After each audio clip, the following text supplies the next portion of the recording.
King Servius Tullius, 6th king of Rome. He was a guy, arguably part divinity, with a big family and even bigger family drama. Like, daughter and son-in-law conspired to murder him atop the Senate house type of family drama. So let's discuss, while I set up my Christmas decorations.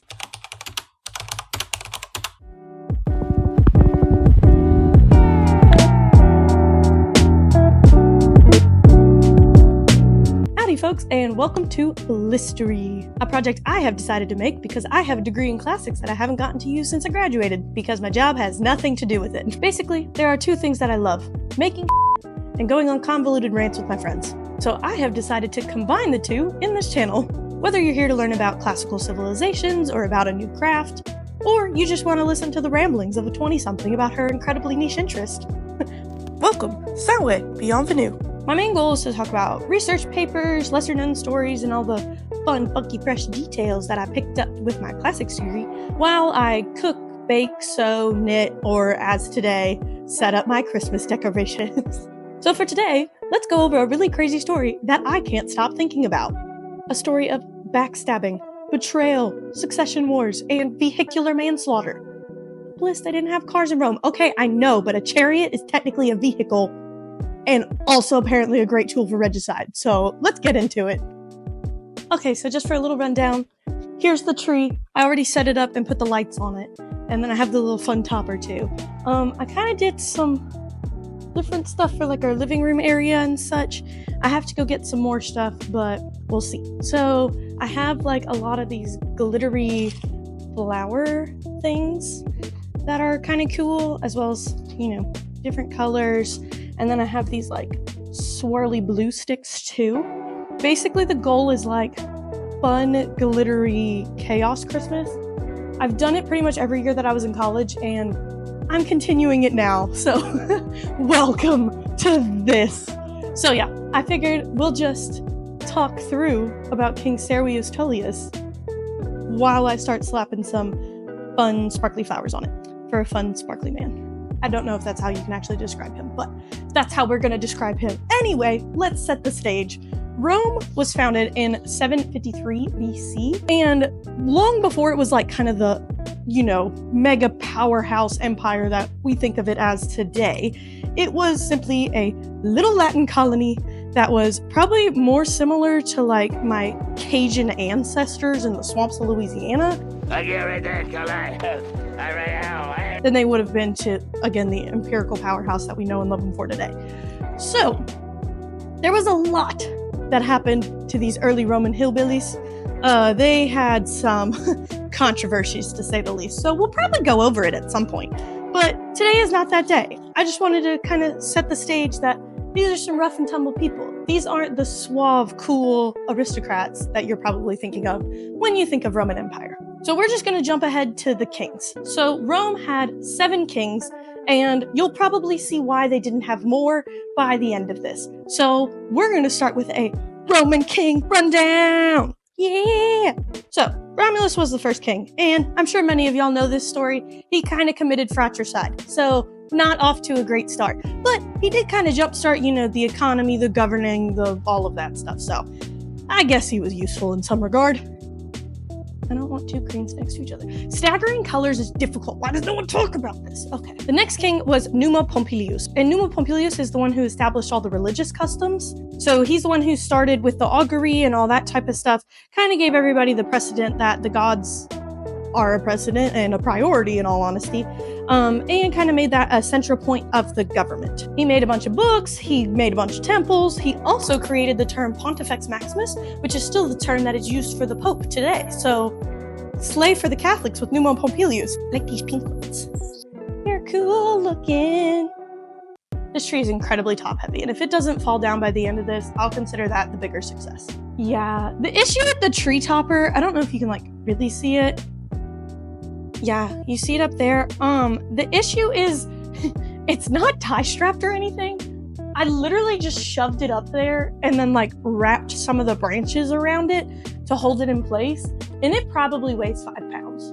So yeah, if it doesn't fall over, it's a win. Another fun fact about Numa Pompilius is he decided to follow in the Greeks' footsteps as a sort of quasi-democracy, and decided that the monarchies needed to be elected by the elite rather than just inherited. So it's not a biological succession in the way that we think of with monarchies today, like England and Greece and all those other ones. I say Greece because Greece did switch to a monarchy, which is kind of ironic because they were the ones who invented democracy.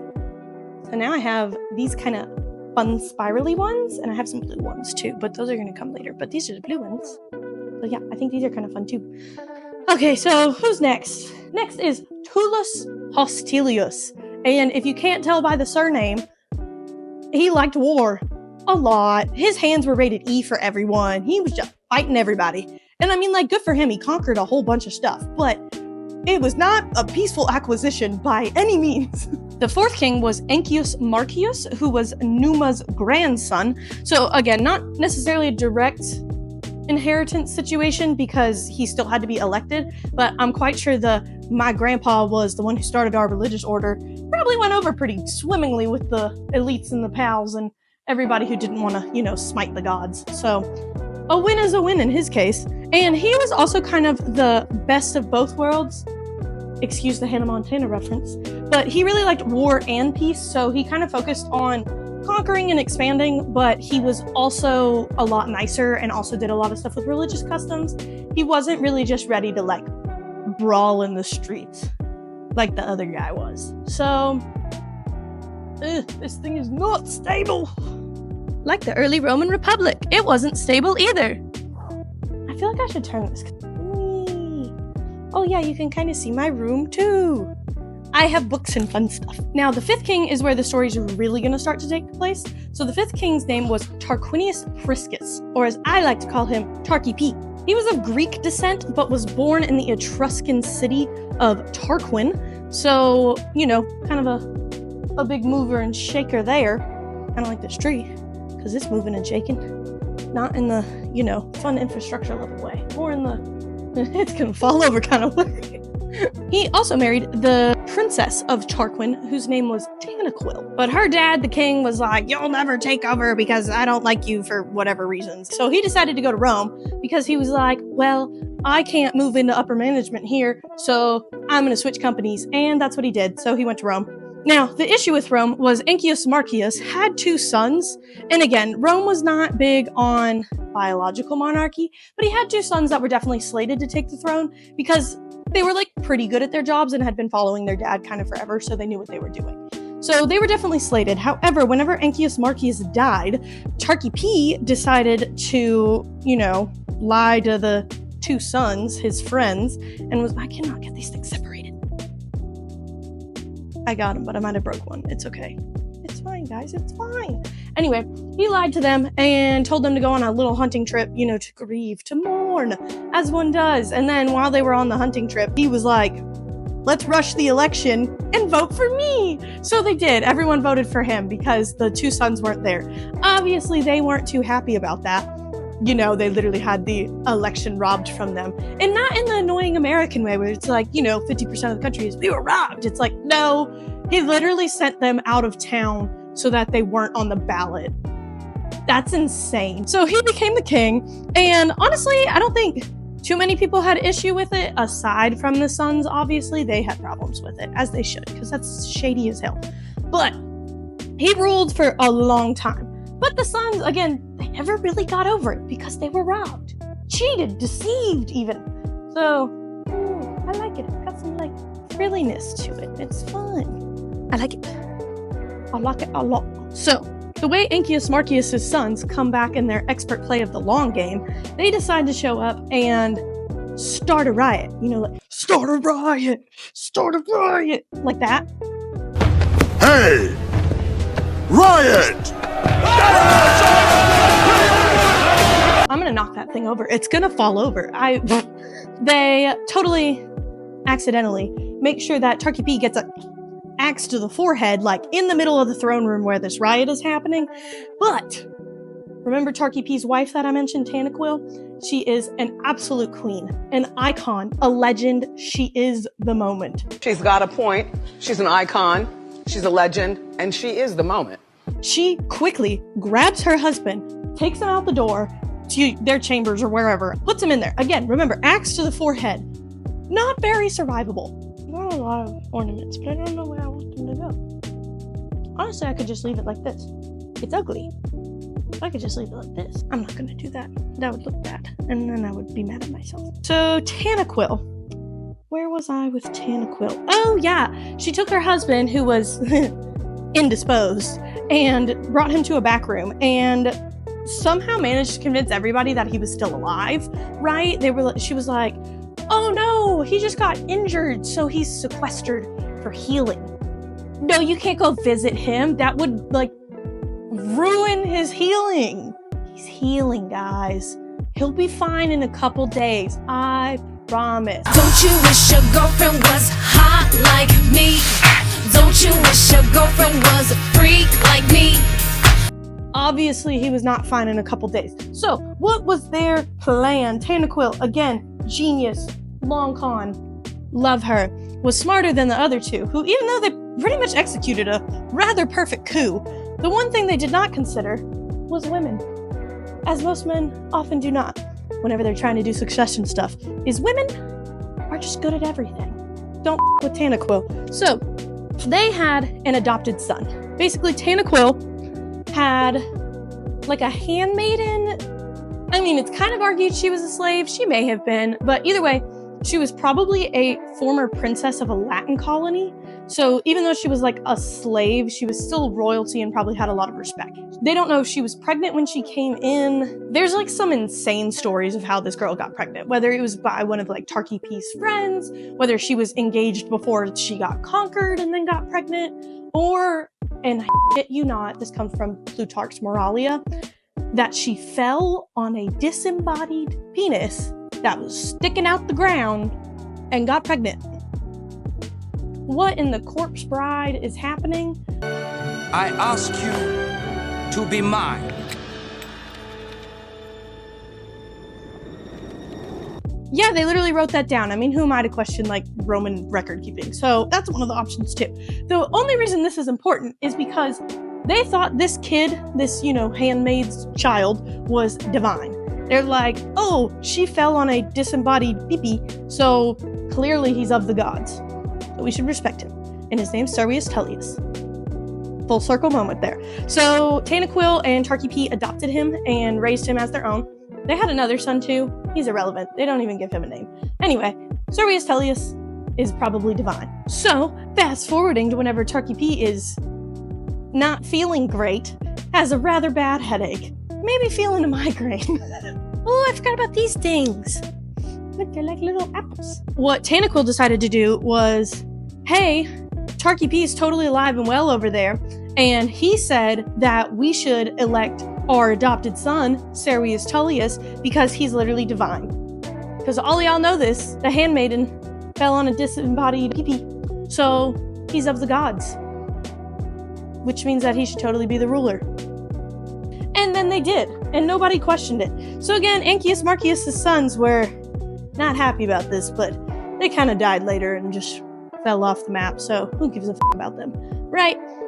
Then Servius Tullius goes on to rule for 40-something years, and he's pretty damn good at it. He's really beloved. Everyone thinks he's awesome, because he is. What did he do? He conquered a lot of shit and got land. But how do I say that in a nice way? Okay, yeah, he won some crucial battles, expanded Rome's territory, which was really good for the patricians, because they got a lot more land, which meant a lot more money. But he also introduced a lot of programs that helped elevate the poor, which was really nice, because, poor people don't like being poor. So give poor people more money too, and you'll probably be pretty beloved. Sounds pretty assassination proof to me. Oh my gosh, y'all want to see something magnificent? This is from Me 2004. Are you ready for absolute art? Arguably one of the most beautiful things you will ever see. Da Vinci, step aside. Michelangelo, who? Bliss is here. I call it glitter on teal construction paper. Starting price is $12,000. Servius Tullius also started a bunch of infrastructure projects, which is really cool.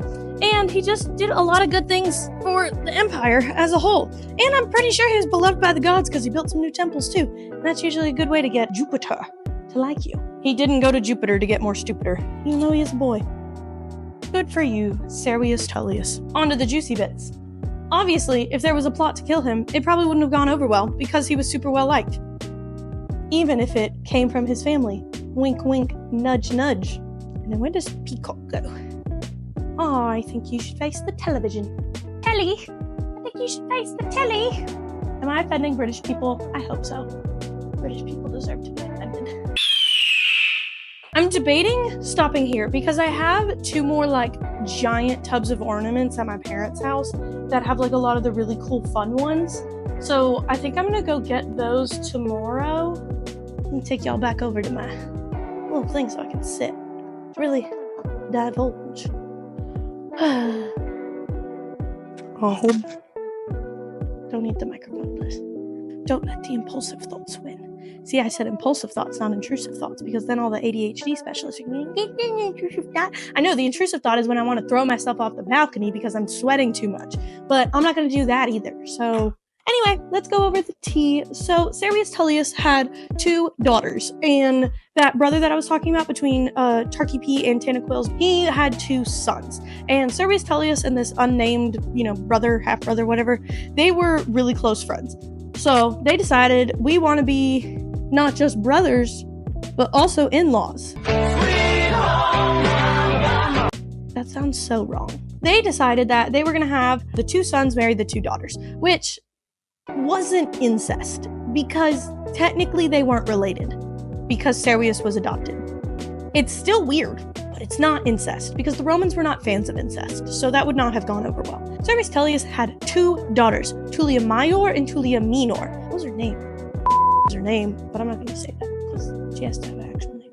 Roman naming customs for girls are all kinds of whack. We can go over that later. Just know it's Tullia 1 and Tullia 2. Servius's brother, for all terms and purposes, had 2 sons, Lucius and Aruns. So Servius and the brother kind of decided, we'll just marry oldest to oldest and youngest to youngest, which, hindsight 2020, was a stupid decision, because why would you not go off personality? Because, okay, Tullia Major, Tullia 1, was married to Lucius first. Tullia Major was very meek, kind, sweet, and Lucius, the older brother, was ambitious and kind of insane. Then it was the opposite for the younger ones. Aruns was very meek and kind and sweet, but Tullia Minor, the younger one, was a sociopath. So instead of just carrying on an affair like normal people, or like asking their dads to switcheroo the marriages, Lucius and Tullia too decide to murder their spouses so they can marry each other. And everyone was fine with this. I mean, they go on to have 3 kids and everyone's like, yeah, checks out. I beg your pardon? What? I can't even find an appropriate analogy for this, because the idea of murdering my sister so that I can get with one of her boy toys is so absolutely preposterous that I can't even propose it for the sake of a video analogy, because it's just insane. And the weirdest part is Romans were really chill with divorce. They did not have any social or religious constructs against it. It was relatively easy and there was little to no judgment behind it. So asking for divorces and then just remarrying each other, or asking their father to switcheroo again, would not have been difficult, weird, or shameful by any means. Divorce, babe, divorce. But they still jump to murder, and they do it over and over and over again. Because you see, Tullia and her now husband, Lucius Tarquinius, thought her dad had been ruling long enough. And after discovering their particular proclivity for patricide, the Grinch got a wonderful, awful idea. So they too played a little bit of a long game and slowly got the patricians on their side with frequent gifts that weren't bribes and promises of beneficial policies. So finally, Lucius woke up one morning in 535 BC, drank his mead and ate his Wheaties, took a deep breath and said, yeah, today is a great day for a coup d'etat. So he gathers some of his scariest looking dude bros and mercenaries, marches to the Senate house, plops his butt on the throne, and calls for the senators to come meet him. Then, as any good villain does, he starts monologuing. You sly dog! You got me monologuing! He's yapping left and right about how the throne should be his. He'd be so much better, yada yada yada. So finally, someone calls Servius Tullius and is like, yo, your son-in-law is talking a lot of smack. You should get down here ASAP Rocky. So Servius rushes down the road, gets to the Senate house, and is like, my boy, what the f? And Lucius continues his rant and is like, you're not even a citizen because you were born a slave and freedmen policies won't exist for another 125 years. And you weren't even elected. You inherited the throne, which is whack because my grandpa said that you're not supposed to inherit. Lot of yapping. And Servius, who is like 70 years old at this point, is gobsmacked, flabbergasted, taken aback, fully aghast. So they start arguing back and forth. Lucius just gets up. I'll give you all a little representation. This is Norman. He'll be standing in for Servius Tullius. You can't really see him, but he's there. Pretend I am Lucius Tarquinius. So he, I you not, walks over in the middle of their argument, picks him up by the shirt collar, takes him over to the Senate balcony, chucks him off. Then it gets worse because his daughter and, Lucius's wife, Tullia, decides to pull up in a carriage. And I mean so pretend this is the Senate balcony. Here is Servius Tullius, and here is Tullia, comes screaming in, and then, boop, runs over her father, who's now squashed. And I need to note, remember that this happened in broad daylight, and there is a crowd of hundreds, if not thousands of people watching. Because whenever your king goes storming through the streets running towards something, you probably tend to follow, because drama's about to happen. Quick editor's note, I filmed all of this a couple weeks ago, and the events seemed a lot more shocking than they do now based on what's happened over the last couple weeks.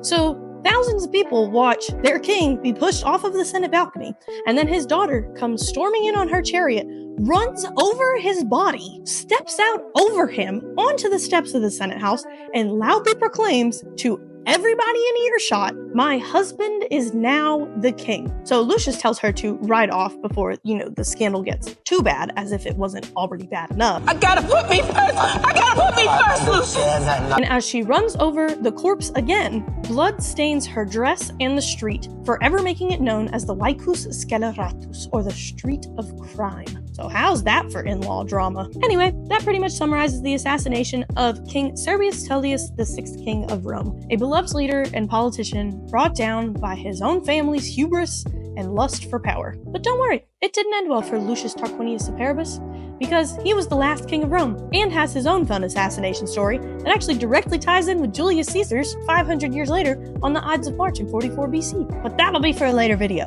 Thank you so much for watching. I plan on making this a whole video series, and I have a lot of ideas planned out, but I'm always down for suggestions. So if you have anything you want to see or just a specific culture you want to know more about, drop it down in the comments below, and I'll do some research, make a video for you. And if you like this type of content and you want to see more, make sure to like and subscribe. Now for sources, because I am a scholar and I would not lead you astray. I have 3 bookshelves. That one's for my favorites. This one is for stuff. And this one is my classic shelf, and it has some other stuff too. Anyway, main sources you're going to want to read. This one, A Fatal Thing Happened on the Way to the Forum by Emma Southon. It's really cool. It doesn't cover this story in particular, but it covers a lot that are similar to it, and it's just really neat in general. Then, some other ones. A Brief History of the Roman Empire. Or is this one Republic? This one's Republic. Oh no, it's just Brief History of the Romans by these people. This is one of the textbooks that I had in college, and it has a lot of information and really cool pictures. Another one that's really neat, Daily Life in the Roman City. That has a lot of interesting stuff too that you probably need to know. And then the last one is Early History of Rome by Livy. This has the entire story, not as in detail as I have it, because I also included articles that I, researched and took notes on in college. But this has the basis of the story. So yeah, go read. Very fun.